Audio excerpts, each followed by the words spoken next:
ଜାନୁଆରୀ ମାସ ଦରମା ସହ ଯୋଡ଼ି ହୋଇ ଆସିବ କି ଅଷ୍ଟମ ବେତନ ଆୟୋଗ ଟଙ୍କା। ତ ଭିଡିଓକୁ ସମ୍ପୂର୍ଣ୍ଣ ଦେଖନ୍ତୁ, ଯାହା ଫଳରେ ଆପଣ ସମ୍ପୂର୍ଣ୍ଣ ବେଟେ ପାଇପାରିବେ ଏବଂ ଭିଡିଓକୁ ଲାଇକ୍ କରିବା ସହିତ ଚ୍ୟାନେଲକୁ ସବସ୍କ୍ରାଇବ ରଖନ୍ତୁ, ଯାହା ଫଳରେ ଆପଣ ଏଇଭଳି ଲାଟେଷ୍ଟ ନ୍ୟୁଜ ବେଟେ ସର୍ବପ୍ରଥମେ ପାଇପାରିବେ। ତ ଆସନ୍ତୁ ସମ୍ପୂର୍ଣ୍ଣ ଖବର ଉପରେ ନଜର ପକେଇବା। ଯାହା ସୂଚନା ମିଳିଛି, ସପ୍ତମ ବେତନ କମିଶନର ଅବଧି ଆସନ୍ତା 31 ଡିସେମ୍ବର 2025 ତାରିଖରେ ଶେଷ ହେବାକୁ ଯାଉଛି। ଆଉ ଖାସ୍ ଏଥିପାଇଁ ସମସ୍ତଙ୍କ ନଜର ନୂତନ ଭାବେ ଲାଗୁ ହେବାକୁ ଥିବା ଅଷ୍ଟମ ବେତନ କମିଶନର ଉପରେ ରହିଛି। ତେଣୁ ଅଷ୍ଟମ ବେତନ କମିଶନର ବର୍ଦ୍ଧିତ ଦରମା କେବେ ମିଳିବ ଆସନ୍ତୁ ଜାଣିବା। ଆସନ୍ତା ନୂଆ ବର୍ଷ କେନ୍ଦ୍ର ସରକାରଙ୍କ କର୍ମଚାରୀ ଓ ପେନସନଙ୍କ ପାଇଁ ବହୁତ ଖାସ୍ ହେବାକୁ ଯାଉଛି, କାରଣ ସପ୍ତମ ବେତନ କମିଶନର ଅବଧି ଆସନ୍ତା 31 ଡିସେମ୍ବର 2025 ତାରିଖରେ ଶେଷ ହେବାକୁ ଯାଉଛି।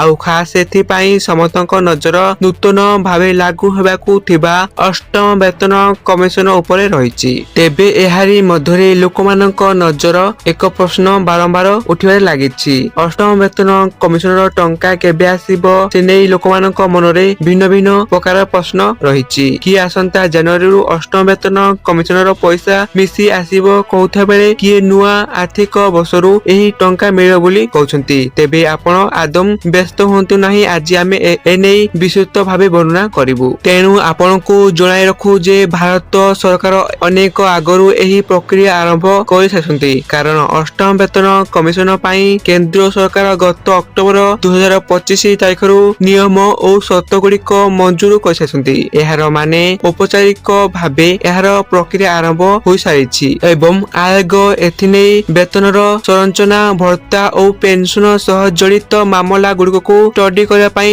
ପାଖାପାଖି 18 ମାସର ସମୟ ଦିଆଯାଇଛି, ଯାହା ମାନେ ଶେଷ ରିପୋର୍ଟ ଦାଖଲ ହେବାକୁ ସମୟ ଲାଗିବ।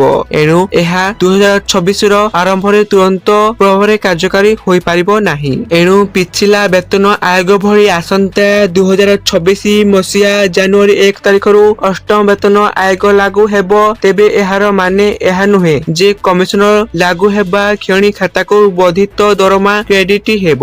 ସାଧାରଣତଃ ଭାବେ ଦେଖିବାକୁ ଗଲେ କମିଶନର ଆରମ୍ଭ ହେବା ତାରିଖ ଓ ସରକାରଙ୍କ ମଞ୍ଜୁରୀରେ ଖାତାକୁ ଟଙ୍କା କ୍ରେଡିଟ ହେବା ମଧ୍ୟରେ କିଛି ସମୟ ଅନ୍ତର ରହିଥାଏ। ଏଣୁ ବର୍ଦ୍ଧିତ ଦରମା ଖାତାକୁ ଆସିବାକୁ କିଛି ସମୟ ଲାଗିପାରେ। ତେବେ ଦରମା କେତେ ବଢିବ ସେ ନେଇ ଯଦିଓ ସରକାର ଏପର୍ଯ୍ୟନ୍ତ ଯାଏ କିଛି ସ୍ପଷ୍ଟ କରିନାହାନ୍ତି, ତେବେ ଅତୀତର ଧାରାକୁ ଆଧାର କରି ଏହାର ଆକଳନ କରାଯାଇ ପାରିବ।